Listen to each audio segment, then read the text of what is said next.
Alhamdulillah hamdan katsiran thayyiban mubarakan fihi kama yuhibbu rabbuna wa yarda.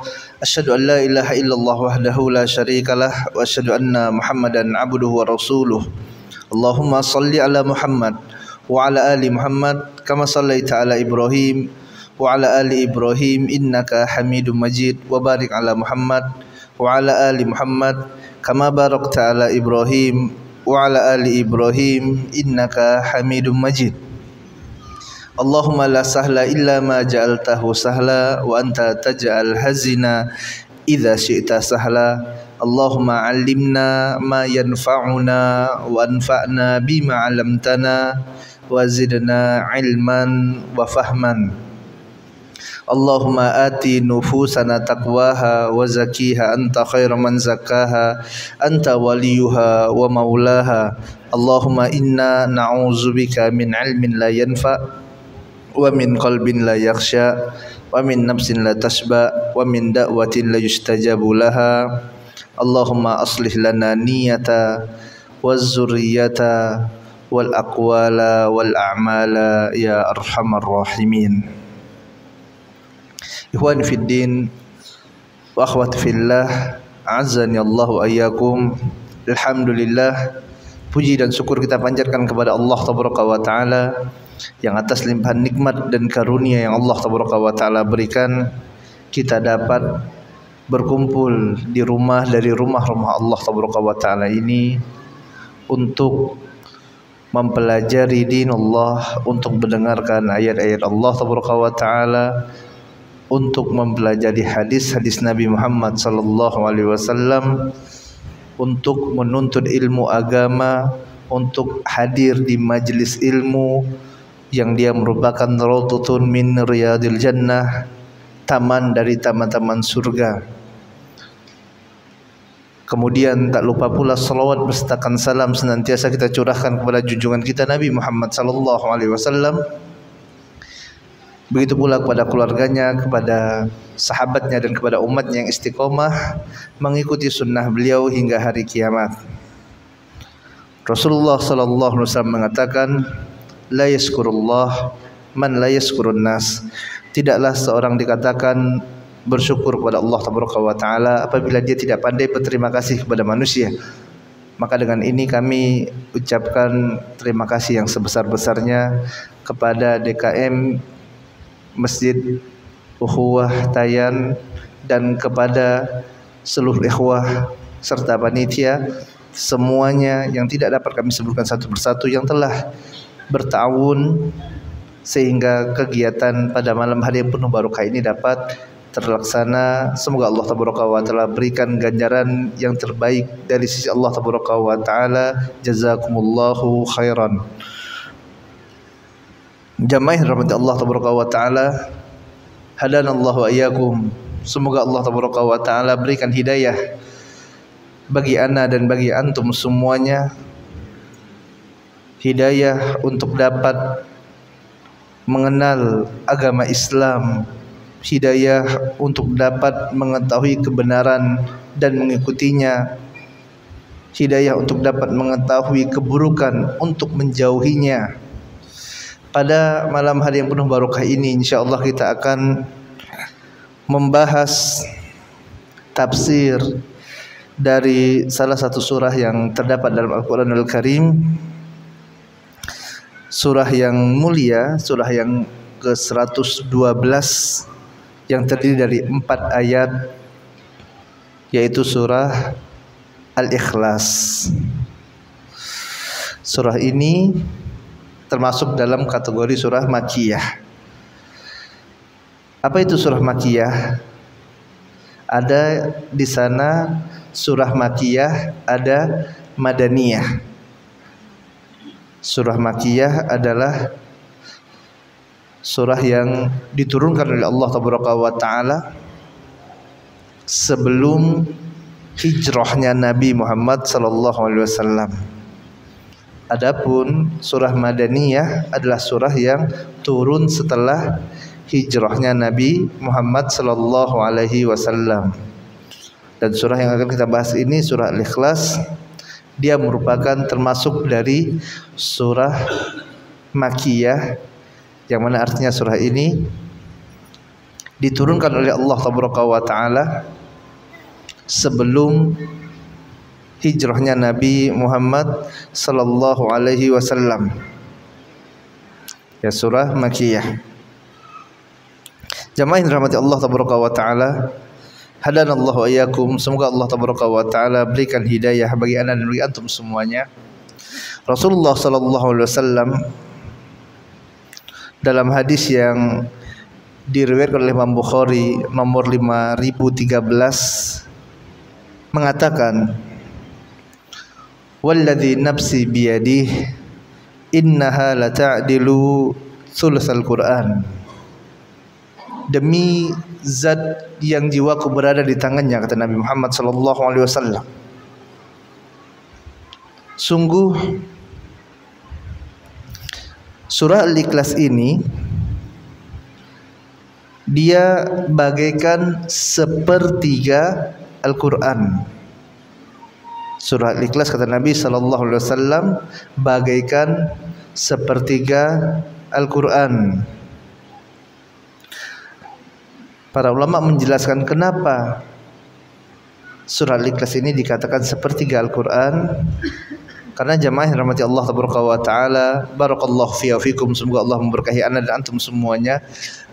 Secara global, Al-Quranul Karim ini isinya terbagi menjadi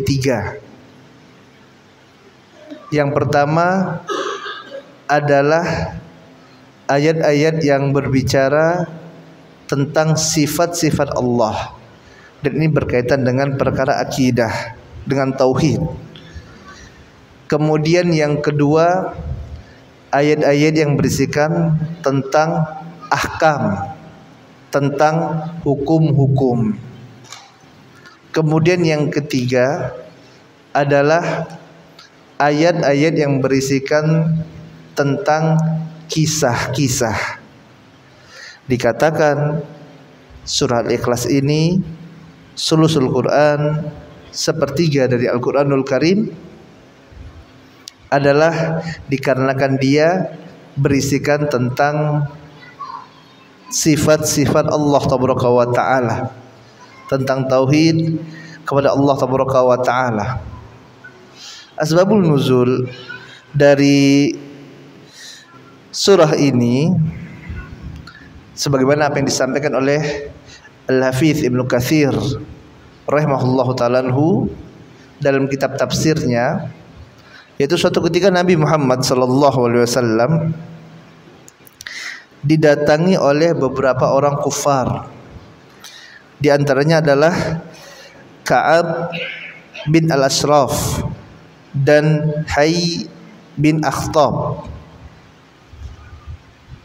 Mereka mendatangi Nabi Muhammad sallallahu alaihi wasallam, kemudian mereka katakan kepada Nabi sallallahu alaihi wasallam, unsuf lana rabbak. Wahai Muhammad, kata orang-orang kafir ini, wahai Muhammad, sifati kepada kami, kabarkan kepada kami bagaimana sifat-sifat Tuhanmu. Maka turunlah surah Al-Ikhlas ini. Allah Tabaraka wa Ta'ala turunkan surah Al-Ikhlas. Allah berfirman, a'udzubillahi minasyaitonir rajim, bismillahirrahmanirrahim, qul huwallahu ahad, Allahus samad, lam yalid wa lam yulad wa lam yakul lahu kufuwan ahad. Jamaah yang dirahmati Allah Tabaraka wa Ta'ala, hadanallahu iyyakum, semoga Allah Tabaraka wa Ta'ala berikan hidayah bagi ana dan bagi antum semuanya. Nabi kita tercinta Muhammad sallallahu alaihi wasallam sangat sering membaca surah ini. Bahkan kita juga disunnahkan untuk membaca berulang kali surah Al-Ikhlas ini dalam banyak kesempatan. Di antaranya adalah pada saat sholat sunnah fajar.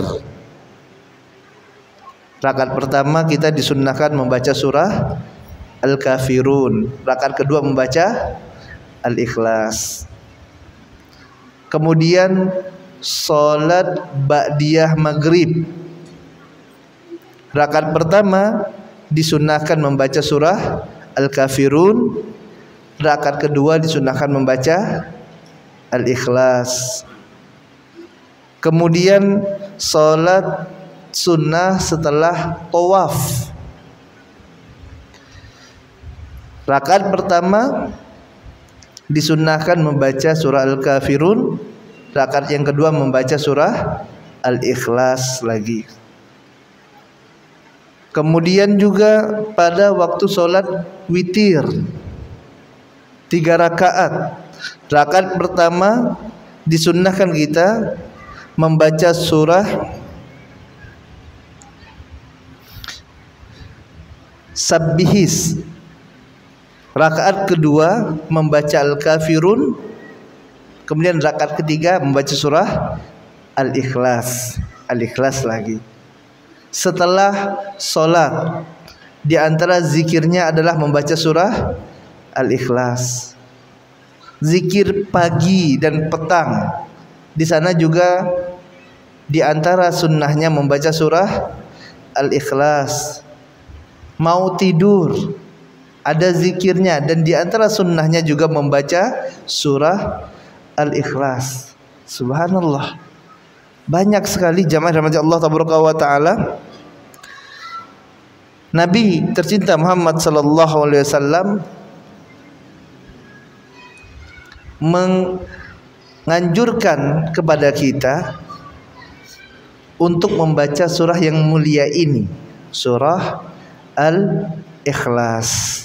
Ini subhanallah, artinya ini bukan surah yang biasa.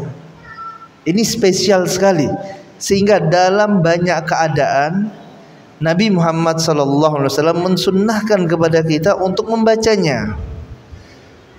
Ada apa dengan surah ini gitu?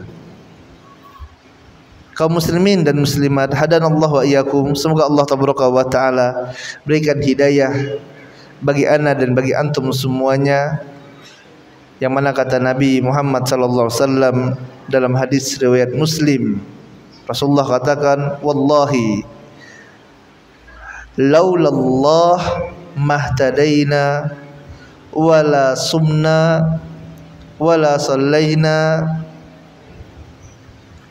Kalaulah tidak karena Allah taala, demi Allah kata Nabi Muhammad SAW, kalau tidak karena Allah taala, mahtadaina, maka sungguh kita semuanya tidak mungkin bisa dapat hidayah kalau bukan diberikan oleh Allah taala. Wala sumna, dan jika tidak karena kemudahan yang diberikan oleh Allah taala, tidak mungkin kita bisa berpuasa. Wala sallaina, dan jika tidak karena kemudahan dari Allah taala, maka tidak mungkin kita bisa mengerjakan sholat. Kalau tidak karena kemudahan dari Allah taala, jamaah yang dirahmati Allah taala, tidak mungkin kita bisa duduk di sini untuk belajar agama Islam. Kalau tidak diberikan kemudahan oleh Allah taala, tidak mungkin kita bisa faham agama ini. Puluhan tahun kita belajar, kalau bukan karena kemudahan dari Allah, tidak mungkin kita bisa faham. Makanya penting bagi kita untuk meminta hidayah kepada Allah taala. Jamaah rahmat Allah taala, hadanallahu wa iyyakum. Semoga Allah taala senantiasa memberikan hidayah kepada ana dan kepada antum semuanya. Al-Ikhlas, surah ini, kata Al-Ikhlas berasal dari kata khuluso. Apa khuluso ini? Khuluso artinya murni. Khuluso artinya murni. Sebagaimana apa yang Allah taala katakan dalam Quran surah An-Nahl ayat 66. Allah Ta'ala berfirman, wa innalakum fil an'ami la ibratan Nusqikum mimma fi butunihi mim baini farthin wadamin labanan khalisa. Allah katakan, sungguh pada binatang-binatang ternak kalian terdapat pelajaran yang kami beri kalian minum dari perut mereka, sesuatu di antara kotoran dan darah berupa susu yang murni, labanan khalisan. Artinya dikatakan susu ini murni, labanan khalisan, jika susu ini tidak dinodai sedikit pun, baik itu dengan kotoran ataupun dengan darah. Ini baru dikatakan susunya susu murni, labanan khalisan. Ini kata khalisan ini yang kita garis bawahi. Kemudian contoh lainnya dalam firman Allah Tabaraka wa Ta'ala pada surah Al-Bayyinah ayat yang kelima, Allah Tabaraka wa Ta'ala berfirman, wa ma umiru illa liya'budullaha mukhlishina lahuddin. Tidaklah kalian diperintahkan kecuali untuk beribadah kepada Allah mukhlishina lahuddin, yaitu dengan ikhlas, dengan murni, dengan memurnikan ibadah itu hanya untuk Allah Tabaraka wa Ta'ala. Artinya sewaktu dikatakan ibadah itu murni, dikatakan ibadah ini ikhlas, kapan?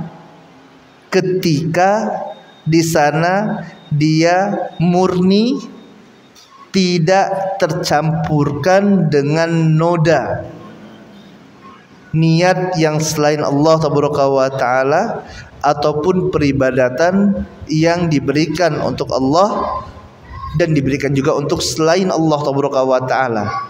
Jika ada sedikit saja dalam suatu ibadah ini dia berikan kepada Allah dan berikan kepada selain Allah sedikit saja, maka tidak lagi dikatakan ibadah ini ibadah yang murni, yang ikhlas. Faham? Faham enggak, Bapak? Insyaallah. Contoh misalnya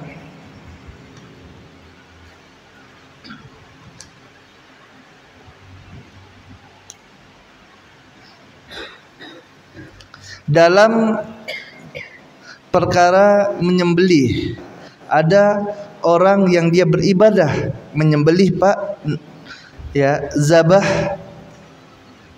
Ini merupakan ibadah kepada Allah Tabaraka wa Ta'ala. Allah katakan fasholli li rabbika wanhar, dirikanlah solat dan sembelihlah untukku, kata Allah Tabaraka wa Ta'ala. Artinya menyembelih ini adalah ibadah. Sewaktu seorang ini dia menyembelih, orang ini dikatakan ikhlas apabila dia hanya beribadah untuk Allah. Artinya sembelihannya hanya untuk Allah Tabaraka wa Ta'ala saja. Dan ini adalah ikrar seorang muslim. Mereka katakan inna salati wa nusuki wa mahyaya wa mamati lillahi rabbil alamin. Sesungguhnya salatku, hidup dan matiku hanya untuk Allah Rabbul alamin. Ini baru mukhlis, orang yang ikhlas dalam ibadah. Ini baru ibadah yang murni. Tapi kalau seandainya dia campurkan, dia menyembelih untuk Allah Tabaraka wa Ta'ala, berkurban, datang hari raya Idul Adha, dia kurban untuk Allah. Lahir anaknya pada hari ke-7, dia sembelih kambing akikah untuk Allah Tabaraka wa Ta'ala. Tapi ada pada suatu momen, sewaktu anaknya sakit, dia sembelih ayam untuk Mbah Fulan. Dan ini adalah tadi kita katakan menyembelih adalah jenis dari ibadah kepada Allah Taala.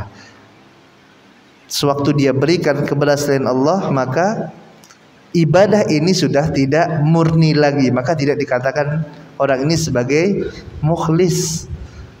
Ya, tidak dikatakan sebagai ibadah ini ibadah yang ikhlas, yang murni hanya untuk Allah Taala saja. Kenapa? Karena sudah ternodai dengan kesyirikan. Ya, ini kata ikhlas jamaah rahmat Allah Taala. Ya Allah katakan wa ma umiru illa liya'budullaha mukhlishina lahuddin. Oleh sebab itu ibadahnya orang musyrikin Makkah, Bapak dan Ibu rahmat Allah Taala, tidak diterima oleh Allah Taala. Walaupun mereka berdoa, walaupun mereka haji, walaupun mereka tawaf keliling Ka'bah, orang-orang musyrikin Makkah ibadahnya tidak diterima. Kenapa? Karena tidak murni untuk Allah Taala. Oleh sebab itu Allah Taala berfirman dalam surah Al-Kafirun, "Qul ya ayyuhal kafirun la a'budu ma ta'budun wa la antum 'abiduna ma a'bud." Katakanlah wahai orang-orang kafir, la a'budu ma ta'budun. Aku, kata Nabi Muhammad sallallahu alaihi wasallam, tidaklah beribadah, tidaklah menyembah apa yang kalian sembah. Aku tidak menyembah kepada Lata, Uzza ataupun tuhan-tuhan kalian tersebut, kata Nabi Muhammad sallallahu alaihi wasallam. Wala antum abidu nama a'bud, dan kalian juga tidaklah menyembah, tidaklah beribadah kepada Tuhan yang aku sembah. Padahal mereka beribadah, Bapak dan Ibu Allah Taala. Tadi kita katakan orang-orang musyrikin Makkah, mereka berdoa untuk Allah, mereka tawaf, mereka haji, tapi ibadah mereka ini tidaklah dikatakan ibadah kepada Allah Taala. Kenapa? Karena tidak murni hanya untuk Allah saja. Wala antum abiduna ma a'bud. Ibadahnya tidak standar, tidak sesuai dengan aturan yang ditetapkan oleh Rabbul Alamin, oleh Allah Taala. Apa aturannya? Wa ma umiru illa liya'budullaha mukhlishina lahuddin. Bisa dipahami, Pak? Nah, jamaah yang dirahmati Allah Taala, dalam surah yang mulia ini, surah Al-Ikhlas, terdapat sifat-sifat Allah Taala. Dalam ayat ini Allah Ta'ala menjelaskan tentang sifat-sifatnya. Allah Ta'ala berfirman, Qul huwallahu ahad. Inilah sifat yang pertama, yaitu Allah Esa. Allah itu satu. Kemudian Allahus Samad. Allah tidak butuh terhadap yang lainnya. Allah tidak butuh terhadap makhluk, tidak butuh terhadap selainnya, dan yang selainnya butuh kepada Allah Taala. Ini sifat yang kedua, As-Samad. Kemudian yang ketiga, Lam Yalid. Allah tidak beranak. Ini sifat yang ketiga. Allah tidak memiliki anak. Kemudian yang keempat, walam yulad. Allah Ta'ala tidak diperanakkan atau Allah tidak dilahirkan. Kemudian yang kelima, walam yakullahu kufuwan ahad, dan tidak ada satupun yang sekufu, yang setara dengan Allah tabaraka wa taala. 5 sifat ini jamaah yang dirahmati Allah tabaraka wa taala, hadanallahu wa iyyakum. Semoga Allah tabaraka wa taala berikan hidayah bagi ana dan bagi antum semuanya. Insyaallah akan kita bahas secara lebih mendetail biiznillah. Sifat yang pertama, Allah taala berfirman, qul huwallahu ahad. Katakan Allah itu esa. Allah itu satu, esa, baik itu dalam rububiyah Allah ataupun dalam uluhiyah Allah ataupun dalam asma wa sifat. Allah ahad. Dalam rububiyah Allah tabaraka wa taala, Allah yang menciptakan alam semesta. Ini rububiyah Allah tabaraka wa taala. Allah yang menghidupkan, Allah yang mematikan, Allah yang mengatur alam semesta ini, dan semuanya dilakukan oleh Allah tabaraka wa taala dengan tanpa syirkah. Allah lakukan sendiri, ahad. Allah tidak butuh sekutu dalam mengatur alam semesta ini, tidak. Allah tidak butuh sekutu dalam menghidupkan orang, dalam memberikan rezeki. Allah tidak butuh sekutu. Qul huwallahu ahad. Allah itu esa. Ini dalam rububiyah Allah tabaraka wa taala. Kemudian dalam uluhiyah Allah, dalam uluhiyah Allah itu esa dalam peribadatan. Allah tidak rela diibadahi, Allah diibadahi, akan tapi di sisi yang lainnya dia juga beribadah kepada selain Allah tabaraka wa taala. Kenapa? Karena Allah qul huwallahu ahad.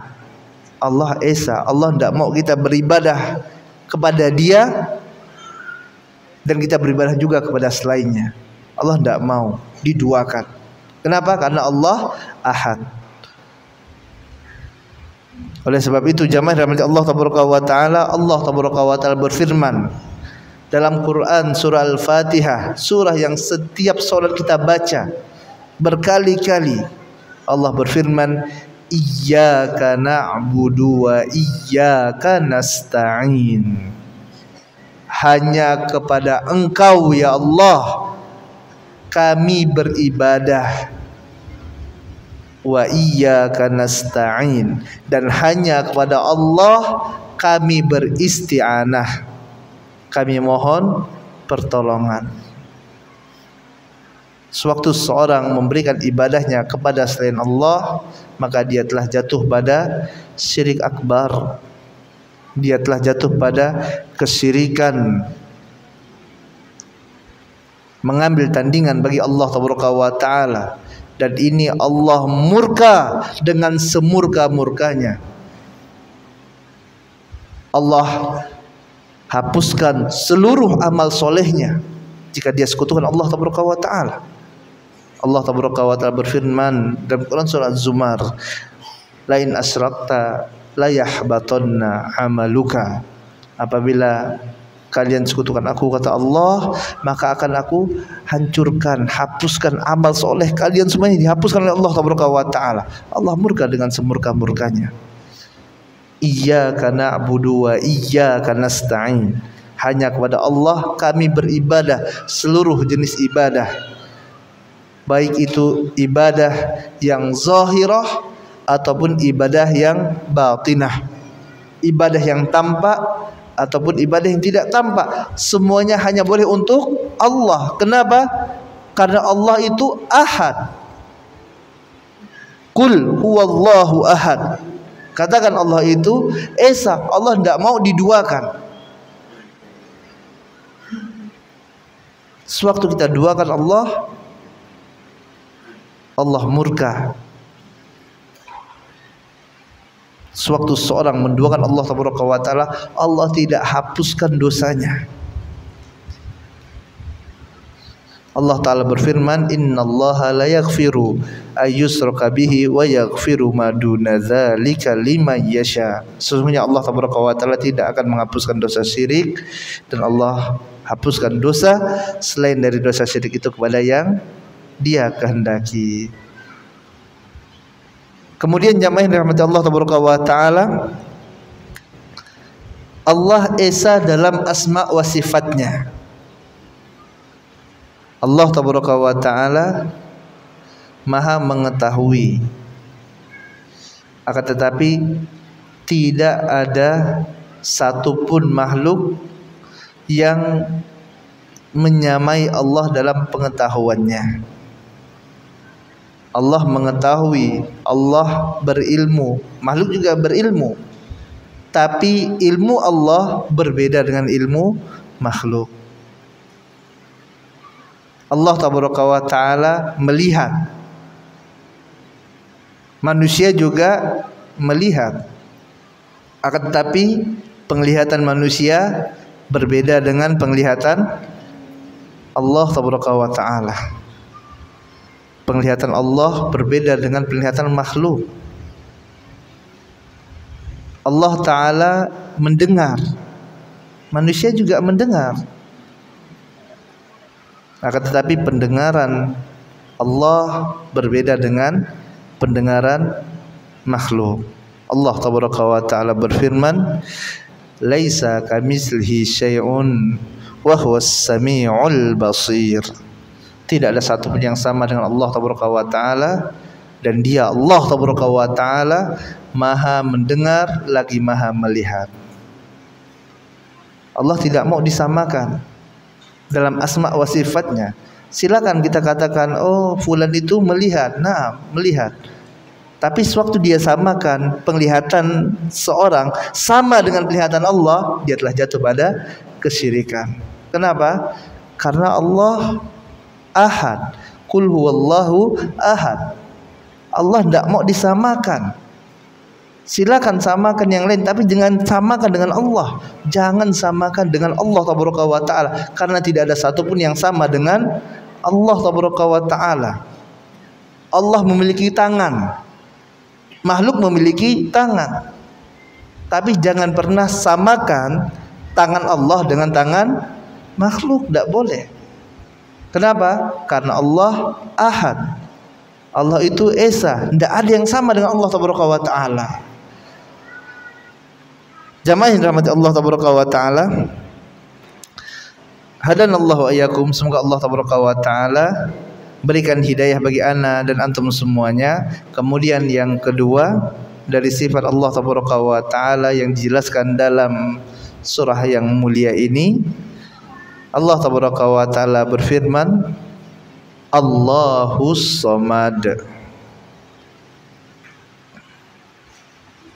Berkata Abdullah ibn Abbas radhiyallahu ta'ala anhuma tentang firman Allah Tabaraka wa Ta'ala Allahus Samad ini, bahwasanya seluruh makhluk, baik itu yang ada di langit ataupun yang ada di bumi, semuanya bergantung kepada Allah Tabaraka wa Ta'ala. Semuanya mereka butuh kepada Allah Tabaraka wa Ta'ala. Tidak ada satupun makhluk yang tidak butuh kepada Allah Tabaraka wa Ta'ala. Semuanya bergantung kepada Rabbul Alamin, Allahus Samad. Semuanya bergantung kepada Allah Tabaraka wa Ta'ala. Berkata Syekh Abdul Rahman bin Nasir As-Sa'di rahimahullah, Allah Ta'ala adalah Rabb yang bergantung kepadanya kullu syai', segala sesuatu, semuanya bergantung kepada Allah Tabaraka wa Ta'ala. Setiap orang dia memiliki hajat, dan hajat ini hanya bisa mereka penuhi dengan izin Allah Tabaraka wa Ta'ala. Kita tidak akan bisa dapat ilmu jamaah rahmat Allah taala jika tidak Allah izinkan kita mendapatkannya.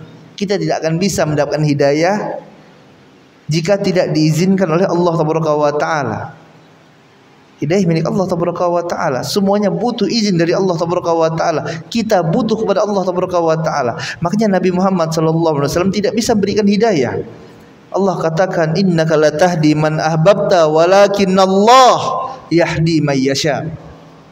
Sungguhnya engkau wahai Muhammad tidak bisa memberikan hidayah kata Allah taala, akan tapi Allah lah yang memberikan hidayah kepada yang Dia kehendaki. Kita butuh jamaah rahmat Allah taala dengan Allah taala. Kita ingin istiqomah di atas siratal mustaqim, di atas Islam, di atas sunnah Nabi Muhammad sallallahu alaihi wasallam. Maka gantungkan harapan kita kepada Allah, minta kepada Allah, ya Allah berikan kepada kami keistiqomahan. Betapa banyak orang-orang di luar sana yang kita pandang mereka, subhanallah, si fulan orang alim, oh fulan hafal Al-Quran, oh fulan banyak hafal hadis Nabi. Namun pada hari ini ternyata dia menyimpang dari siratal mustaqim.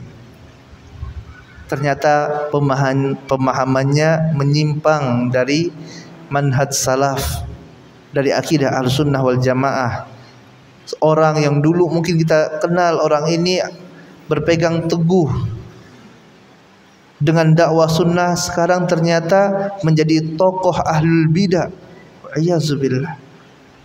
Makanya kita tidak bisa bergantung pada kemampuan kita sendiri. Kita butuh Allah taala. Kita butuh kepada Allah. Kemudian Allah tidak butuh pada kita, tidak bergantung kepada makhluk. Allah taala berfirman dalam Quran surah Az-Zariyat, wa ma khalaqtul jinna wal insa illa liya'budun ma uridu minhum min rizqin wa ma uridu ayyut'imun innallaha huwar razzaq dzul quwwatil matin. Apa kata Allah taala? Tidaklah aku ciptakan jin dan manusia kecuali untuk beribadah kepadaku. Allah katakan tujuan kita diciptakan Pak Bu untuk ibadah, untuk mentauhidkan Allah taala. Kemudian Allah lanjutkan apa? Ma uridu minhum min rizqi. Aku tidak butuh kata Allah taala dari mereka berupa rizki. Tidak butuh uang mereka. Allah tidak butuh ibadah kita. Allah tidak butuh sedekah kita.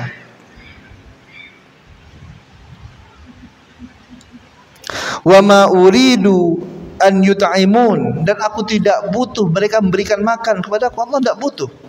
Allah tidak butuh kita sedekah, kita menyembelih. Allah tidak butuh. Allah katakan innallaha huwar razzaqu dzul quwwatil matin. Allah taala dialah zat yang maha memberikan rezeki. Allah maha kaya jamaah rahmat Allah taala. Dzul quwwatil matin, Allah yang memiliki kekuatan yang kokoh. Allah tidak butuh tu ibadah kita. Pernah Anda dengarkan seorang yang mengatakan sewaktu dia bacakan firman Allah, wa ma khalaqtul jinna wal insa illa liya'budun, tidaklah aku ciptakan jin dan manusia kata Allah kecuali untuk beribadah kepadaku. Kemudian dia katakan tuh Allah butuh ibadah kita. Dia stop baca sampai sini, dia tidak lanjutkan. Allah tidak butuh pada ibadah kita. Kita yang butuh kepada Allah taala. Kita sedekah jamaah rahmat Allah taala. Sedekah itu akan manfaat untuk kita pada hari kiamat. Kita solat kita akan manfaat bagi kita. Sudah azan? Belum? Berapa menit lagi? 5 menit. Kita puasa, kita umroh, kita haji. Allah tidak butuh. Semuanya akan kembali bagi kita.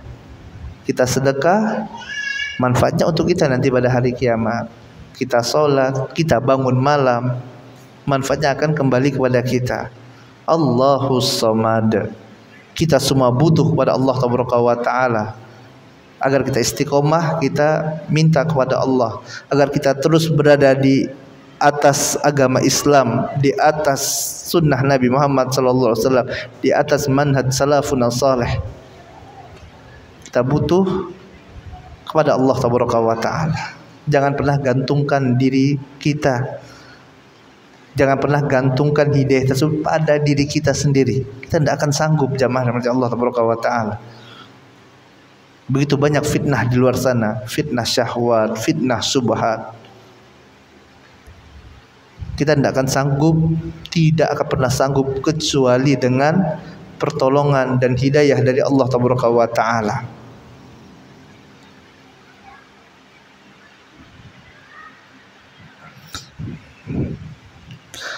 Allah tabaraka wa taala katakan, alam yajidka yatiman fa'awa wa wajadaka dhalan fahada wa wajadaka ailan fa'aghna. Bukankah kami dapati engkau wahai Muhammad dalam keadaan yatim, kemudian Allah pelihara Nabi Muhammad sallallahu alaihi wasallam. Allah dapati engkau Muhammad dalam keadaan dhal, sesat. Kemudian siapa yang memberikan hidayah? Allah beri hidayah. Allah dapati engkau dalam keadaan tidak memiliki apa-apa, kemudian Allah jadikan kalian mampu, kata Allah tabaraka wa taala. Yang jadikan kita mampu, Pak, sukses usaha kita, bisnis kita, bukan karena kita pintar, wallahi bukan. Banyak orang-orang pintar di luar sana, ternyata rezekinya begitu-gitu saja. Sebaliknya banyak orang yang dari sisi pendidikan dia rendah, ternyata Allah berikan kekayaan. Jadi siapa yang memberikan rezeki? Allah. Banyak orang-orang pintar di luar sana, ditanyakan kepada mereka, ainallah, di mana Allah? Bingung. Titelnya sudah banyak. Ditanyakan ainallah, tidak tahu. Sedangkan Nabi SAW pernah menanyakan pertanyaan ini kepada seorang budak wanita. Rasulullah tanyakan ainallah, dia jawab Allah fis sama. Siapa yang memberikan hidayah? Allah tabaraka wa taala. Maka jangan pernah berhenti berdoa kepada Allah tabaraka wa taala. Terus mohon kepada Allah, minta hidayah, minta pertolongan, minta kepada Allah agar Allah berikan hidayah kepada kita, kepada istri kita, kepada anak-anak kita, kepada kedua orang tua kita, untuk istiqomah di atas Islam, untuk dapat mengenal sunnah Nabi Muhammad sallallahu alaihi wasallam ini. Masuk waktu Isya. Baik, kita dengarkan azan Isya terlebih dahulu ya. Insyaallah akan kita lanjutkan dars kita sedikit setelah azan salat Isya. Wassallallahu ala nabiyina Muhammadin wa ala alihi washabihi ajmain. Assalamualaikum warahmatullahi wabarakatuh. Alhamdulillah. Alhamdulillah. Assalatu wassalamu ala Rasulillah nabiyina Muhammadin wa ala alihi wa ashabihi wa man walah. Allahumma arinal haqqa haqqa warzuqna ittiba'ah wa arinal batila batila warzuqna ijtinabah. Jamaah yang dirahmati Allah tabaraka wa taala, hadanallahu wa iyyakum. Semoga Allah tabaraka wa taala memberikan hidayah bagi ana dan bagi antum semuanya. Dan semoga Allah tabaraka wa taala senantiasa memberikan keberkahan bagi ana dan bagi antum semuanya. Sifat yang ketiga yang Allah tabaraka wa taala sampaikan dalam surah yang mulia ini adalah lam yalid, yaitu Allah tidak dilahirkan, walam yulad, dan sifat yang keempat, dan Allah tidak beranak dan Allah tidak diperanakkan.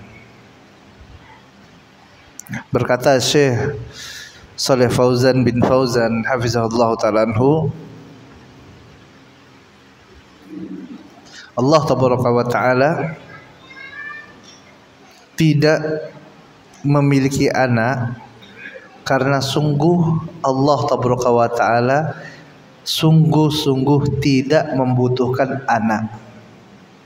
Allah Ta'ala sungguh tidak membutuhkan anak, kata beliau hafizahullah ta'ala. Kenapa? Karena anak ini jamaah yang dirahmati Allah Tabaraka wa Ta'ala, ini merupakan diantaranya adalah menunjukkan kelemahan orang tuanya. Orang tua butuh terhadap anaknya. Pada waktu dia sudah tua, maka orang tua butuh anaknya. Bahkan waktu masih muda butuh anaknya untuk menghiburnya. Ini menunjukkan kelemahan orang tersebut. Ini yang pertama. Adanya anak menunjukkan kelemahan dari hamba ini tadi. Kemudian yang kedua, para ulama menjelaskan bahwasanya adanya anak ini menunjukkan adanya kemiripan. Ya, adanya anak merupakan bentuk penyerupaan antara sesuatu dengan sesuatu yang lainnya. Anak ini akan serupa dengan orang tuanya, baik itu dengan ayahnya atau dengan ibunya, atau kalau tidak dengan kakek ataupun dengan neneknya. Sedangkan tidak ada satupun yang serupa dengan Allah Tabaraka wa Ta'ala. Allah Ta'ala berfirman, laisa kamitslihi syai' wa huwas sami'ul basir. Tidak ada satupun yang sama, yang serupa dengan Allah Tabaraka wa Ta'ala. Dan Allah Tabaraka wa Ta'ala Maha mendengar lagi Maha melihat. Makanya Allah katakan lam yalid wa lam yulad. Allah tidak beranak dan Allah tidak diperanakkan. Allah tidak punya anak. Siapa yang mengatakan ini? Allah Tabaraka wa Ta'ala dari langit ketujuh yang mengatakan Allah tidak memiliki anak. Dan ini akidah kita, ini yang kita pegang, perkataan Allah Tabaraka wa Ta'ala. Adapun perkataan selain Allah Tabaraka wa Ta'ala, perkataan dari manusia, maka ini kita katakan terserah mereka mau mengatakan apa. Jadi akan tetapi tidak bisa kita jadikan sebagai pegangan. Mereka mau katakan Allah punya anak, mereka mau katakan Allah punya cucu, mereka mau katakan Allah memiliki bapak, ibu, kakek, nenek misalnya, ya. Maka terserah mereka. Akan tetapi akidah Ahlus Sunnah wal Jamaah, kaum muslimin, yang menjadi tolak ukur dalam akidah kita adalah apa yang dikatakan oleh Allah Ta'ala. Dan Allah Tabaraka wa Ta'ala katakan lam yalid wa lam yulad. Allah sifati dirinya tidak beranak dan tidak diperanakkan. Sama halnya dengan sewaktu Allah Tabaraka wa Ta'ala mengatakan innad dina indallahil Islam. Sesungguhnya agama yang diridhoi di sisi Allah Tabaraka wa Ta'ala hanyalah agama Islam. Bahkan Allah katakan wa may yabtaghi ghairal islami dinan falan yuqbal minhu wa huwa fil akhirati minal khasirin. Barang siapa yang mencari agama selain dari agama Islam, maka tidak akan pernah diterima, kata Allah Tabaraka wa Ta'ala. Dan mereka di akhirat akan termasuk orang-orang yang merugi. Ini perkataan Allah, terdapat dalam Al-Quranul Karim, perkataan Allah Tabaraka wa Ta'ala. Ini yang kita pegang, yang kita jadikan landasan dalam akidah kita, keyakinan kita. Adapun perkataan manusia, maka kita katakan ya terserah kalian mau mengatakan apa saja. Mereka mau mengatakan agama Nasrani yang benar, orang Yahudi mengatakan Yahudi yang benar, penyembah matahari mengatakan mereka yang benar, penyembah patung mengatakan mereka yang benar. Ini perkataan mereka, ini zon mereka. Tapi yang kita pegang adalah perkataan Allah Subhanahu wa taala. Makanya Pak, Ibu, kita beragama harus dengan dalil. Buka Al-Qur'anul Karim, buka hadis Nabi sallallahu alaihi wasallam. Ini yang kita pegang. Addu 'alaiha bin nawajid, gigit dia dengan gigi geraham kalian. Karena di luar sana banyak fitnah, banyak sesuatu yang dapat merusak akidah kita. Orang mengatakan yang tidak-tidak tentang Allah Taala. Kita katakan kaburat kalimatan takhruju min afwahihim iyaquluna illa kadziba. Alangkah jeleknya perkataan yang keluar dari mulut-mulut mereka. Akan tapi yang mereka katakan tersebut tidak lain hanyalah suatu kedustaan saja, tidak ada dasarnya. Maka ya biarkan mereka gitu ya, mengatakan tidak tentang Allah Taala, tapi akidah kita yang kita yakini adalah perkataan Allah Taala. Akidah seorang muslim adalah mereka meyakini sebagaimana apa yang Allah katakan, lam yalid wa lam yulad. Allah tidak beranak dan Allah tidak diperanakan. Tidak ada anak Allah Taala, tidak ada bapa dan ibu Allah Taala, tidak ada. Ini keyakinan akidah kaum muslimin ahlu sunnah wal jamaah.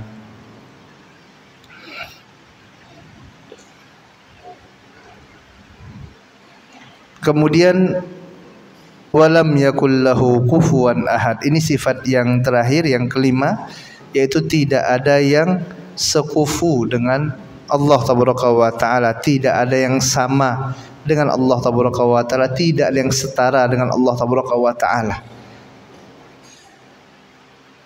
Tidak bisa Pak Allah disetarakan dengan apapun juga. Dengan Nabi tidak bisa. Nabi makhluk, Allah khalik. Allah yang menciptakan, Nabi sallallahu alaihi wasallam yang diciptakan. Bagaimana bisa disamakan antara khalik dengan makhluk? Allah yang memberikan rezeki, makhluk yang diberikan rezeki. Tidak ada yang sama dengan Allah Taala. Terkadang dikarenakan cinta kepada Nabi Muhammad sallallahu alaihi wasallam yang berlebihan, sebagian dari saudara-saudara kita latah, jamaah rahmati Allah Taala. Kadang mereka sandingkan Allah Muhammad sallallahu alaihi wasallam seolah-olah ya, dan mudah-mudahan ini salah. Mereka menyamakan, seolah-olah menyamakan Allah dengan Muhammad sallallahu alaihi wasallam. Seperti presiden dan wakil presiden gitu ya. Tulisan Allah, sebelahnya Muhammad, setara gitu. Ya. Mudah-mudahan salah, mereka tidak demikian. Tapi yang harus kita yakini, jamaah rahmati Allah Taala, hadanallahu wa iyyakum. Semoga Allah Taala berikan hidayah bagi ana dan bagi antum semuanya, bahwasanya tidak ada satupun yang setara dengan Allah Taala. Walam yakul lahu kufuwan ahad. Tidak ada satupun yang setara dengan Rabbul Alamin, dengan Allah Taala. Hatta Nabi sekalipun, hatta malaikat sekalipun, semuanya adalah makhluk dari makhluk-makhluk Allah Taala, yang mereka semua ini butuh kepada Allah Taala. Jamaah yang dirahmati Allah Taala, hadanallahu wa iyyakum. Semoga Allah Taala berikan hidayah kepada ana dan kepada antum semuanya. Inilah mengapa ya surah Al-Ikhlas ini sering dibaca oleh Nabi sallallahu alaihi wasallam.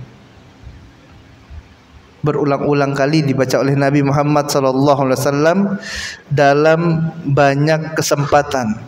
Kenapa? Karena di dalamnya terdapat kandungan tauhid kepada Allah Taala. Mengingatkan kita tentang hakikat penciptaan kita dan sifat Rabb kita Allah Azza wa Jalla. Ini terkait perkara akidah.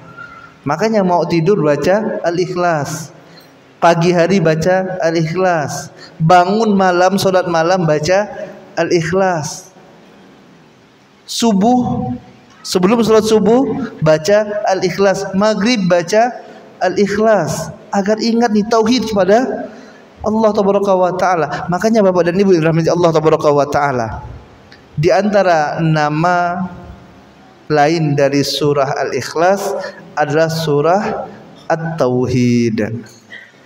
Ya, surah At-Tauhid. Kenapa? Mengingatkan tentang tauhid kepada Allah tabaraka wa taala. Ya, dan perkara tauhid ini Pak, Bu, ya harus benar-benar kita perhatikan. Apalagi pada hari-hari sekarang ini, yang mana banyak dari kaum muslimin yang mereka terkena fitnah, yang mereka bermudah-mudahan ya dalam perkara ini. Tauhid memiliki lawan, yaitu syirik kepada Allah Taala. Dan syirik ini merupakan dosa besar yang paling besar. Sahabat bertanya kepada Nabi sallallahu alaihi wasallam, "Ya Rasulullah, ayyu dzanbin a'zam?" Wahai Rasulullah, apa dosa besar yang paling besar? Kemudian Nabi sallallahu alaihi wasallam katakan, "Anta ja'ala lillahi niddan wa huwa khalaqaka," yaitu engkau ambil tandingan bagi Allah padahal Allah yang menciptakan engkau. Dan jamaah rahmati Allah tabaraka wa taala, sewaktu manusia menyekutukan Allah tabaraka wa taala, sewaktu banyak manusia mengatakan yang tidak-tidak kepada Allah tabaraka wa taala, di antaranya mereka mengatakan Allah memiliki anak, sesuatu yang dibantah langsung oleh Allah tabaraka wa taala dalam Quran surah Al-Ikhlas ini. Maka pada hakikatnya mereka sedang mengundang murka Allah tabaraka wa taala. Allah taala sendiri yang mengatakan dalam Quran surah Maryam, Allah berfirman, wa qalu ittakhadhar rahmanu walada. Mereka katakan Allah memiliki anak. Mereka orang-orang kufar mengatakan Allah memiliki anak, kata Allah tabaraka wa taala dalam surah Maryam. Laqad ji'tum syai'an idda, maka sungguh mereka telah melakukan suatu kemungkaran yang besar. Takadus samawati yatafattarna minhu wa tanshaqqul ard, hampir-hampir saja langit itu terbelah, kata Allah tabaraka wa taala. Hampir-hampir saja bumi itu terbelah. Allah katakan karena mereka mengatakan Allah memiliki anak, Allah murka, jamaah rahmati Allah tabaraka wa taala, sampai hampir saja langit dan bumi ini terbelah. Wa tahirul jibalu hadda, hampir-hampir saja gunung itu hancur. Anda'u lirrahmani walada, karena mereka menyerukan Allah Ar-Rahman memiliki anak. Wa ma yanbaghi lirrahmani ayyattakhidha walada, dan tidak pantas bagi Allah Ar-Rahman ini memiliki anak. Tidak pantas Allah dikatakan memiliki anak, kata Allah tabaraka wa taala sendiri. Ini apa yang Allah katakan, bukan perkataan manusia, bukan. Allah mengatakan dalam surah Maryam, tidak pantas kalian mengatakan Allah itu memiliki anak. Kenapa? Apa alasannya? Kemudian Allah lanjutkan pada ayat yang ke-93, in kullaman fis samawati wal ardi illa atar-rahmani abada. Hal ini dikarenakan nanti Pak, semua yang ada di langit, semuanya yang ada di langit dan semua yang ada di bumi akan datang menghadap Ar-Rahman, menghadap Allah sebagai abda. Sebagai apa? Sebagai seorang hamba. Semuanya adalah hamba Allah tabaraka wa taala. Semua selain Allah tabaraka wa taala adalah hamba Allah. Makanya tidak pantas, kata Allah, seorang mengatakan Allah memiliki anak. Ini Allah yang mengatakan dalam Quran surah Maryam. Dan pada hakikatnya tadi kita katakan mereka sedang mengundang murka Allah Subhanahu wa taala. Makanya harus kita ingatkan kaum muslimin, jangan ikut-ikutan mengatakan yang tidak-tidak tentang Allah Subhanahu wa taala. Kita dakwahkan, kita sampaikan, kita ingatkan. Apalagi sentak mereka mengatakan tidak-tidak kepada Allah Subhanahu wa taala. Makanya apa? Disebutkan orang-orang kufar itu ya sebagai seburuk-buruknya makhluk. Sebagai apa? Seburuk-buruknya makhluk. Allah taala katakan dalam Quran surah Bayyinah, Allah berfirman, innal ladzina kafaru min ahlil kitabi wal musyrikina fi nari jahannam khalidina fiha ulaika hum syarrul bariyah. Apa kata Allah taala? Sungguh orang-orang kafir dari ahlul kitab dan orang-orang musyrikin, mereka semuanya finari jahannam, mereka semuanya di neraka jahannam, kata Allah taala. Khalidina fiha, mereka kekal dalam neraka tersebut. Ulaika hum syarrul bariyah, dan mereka itu adalah seburuk-buruknya makhluk. Seburuk-buruknya makhluk. Lalu bagaimana bisa kita katakan selamat kepada mereka? Padahal Allah katakan mereka adalah seburuk-buruknya makhluk karena mereka menyekutukan Allah Subhanahu wa taala, dan tidak ada keselamatan apabila mereka tidak bertobat kepada Allah Subhanahu wa taala. Tempat kembalinya adalah neraka Allah Subhanahu wa taala, khalidina fiha abada. Mereka kekal dalam neraka selama-lamanya. Ya, maka ini jamaah rahmati Allah Subhanahu wa taala. Ya, harus kita ingatkan diri kita. Kita ingatkan kepada saudara kita, kepada istri kita, pada anak-anak kita. Kita harus memiliki prinsip sebagai seorang muslim. Nah, kita harus toleransi, bahkan wajib bertoleransi. Dalam agama Islam diwajibkan kita untuk menghargai keyakinan orang lain. Harus, ini wajib. Toleransi itu wajib. Ya harus. Silakan kita persilakan mereka beribadah sesuai dengan keyakinan mereka, tidak boleh diganggu. Makanya Allah Taala katakan, lakum dinukum waliyadin. Bagi kalian agama kalian, bagiku agamaku, dan bagi kalian agama kalian. Namun tadi tetap kita harus punya prinsip, jangan latah sampai ikut-ikutan. Ini yang kita ingatkan kepada saudara-saudara kita seakidah, saudara-saudara kita sesama kaum muslimin. Ya, jangan sampai latah. Ingat, sewaktu mereka mengatakan tidak-tidak kepada Allah Subhanahu wa taala, maka apa yang harus kita lakukan? Kita harus mengingkari. Karena mereka mengatakan tidak tentang Rabb kita Allah Subhanahu wa taala. Dan pengingkaran itu jamaah rahmati Allah Subhanahu wa taala ada 3. Rasulullah katakan, man ra'a minkum munkaran falyughayyirhu biyadihi, fa illam yastati fa bilisani, fa illam yastati fa bi qalbi. Apabila kalian melihat kemungkaran, ini ada kemungkaran nih, maka apa yang kita lakukan? Kita harus ingkari. Yang pertama, kalau sanggup ingkari dengan tangan. Kalau tidak sanggup, ingkari dengan lisan. Sampaikan ini salah, yang benar seperti ini. Kemudian yang ketiga, kalau tidak sanggup, maka ingkari dengan hati-hati kita. Dan ini adalah selemah-lemahnya keimanan. Bukan ikut nimbrung berbahagia bersama mereka yang menyekutukan Allah Taala. Ini adalah suatu kesalahan yang harus diluruskan.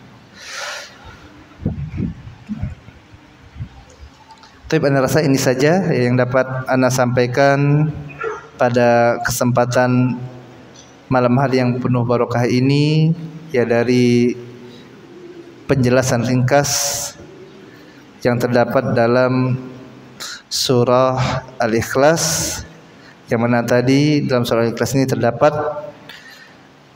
penjelasan tentang sifat-sifat Allah Subhanahu wa taala, yaitu Allah Maha Esa, kemudian Allah As-Samad, semuanya butuh kepada Allah, akan tapi tidak ada yang Allah butuh kepada mereka. Kemudian yang ketiga, lam yalid, Allah tidak beranak. Kemudian yang keempat, walam yulad, Allah tidak diperanakan. Dan yang kelima, walam yakul lahu kufuwan ahad, dan tidak ada satupun yang sekufu, yang sama dengan Allah Taala. Semoga apa yang kita pelajari pada malam hari yang penuh barokah ini dapat bermanfaat bagi kita semua, bagi anda dan bagi antum. Dan kita mohon kepada Allah Taala agar Allah Taala catat pertemuan kita ini di dalam catatan amalan kebaikan kita yang akan memberatkan timbangan kebaikan kita nanti pada hari kiamat. Dan kita mohon kepada Allah Taala Rabbul Arsyil Azim bi asma'il husna wa sifatil ulia, dengan nama-nama Allah yang indah dan sifat-sifatnya yang mulia, agar Allah Taala selamatkan kita dari segala macam bentuk fitnah, baik itu fitnah syahwat ataupun fitnah syubhat. Dan Allah Taala matikan kita dalam keadaan iman, dalam keadaan Islam, dalam keadaan tauhid kepada Allah Taala. Dan Allah mudahkan lisan kita di akhir hayat kita untuk mengucapkan la ilaha illallah. Wa sallallahu ala nabiyina Muhammadin wa ala alihi wa sahbihi ajma'in, wa akhiru da'wana walhamdulillahi rabbil alamin. Subhanakallahumma wa bihamdika asyhadu an la ilaha illa anta astaghfiruka wa atubu ilaik. Assalamualaikum warahmatullahi wabarakatuh.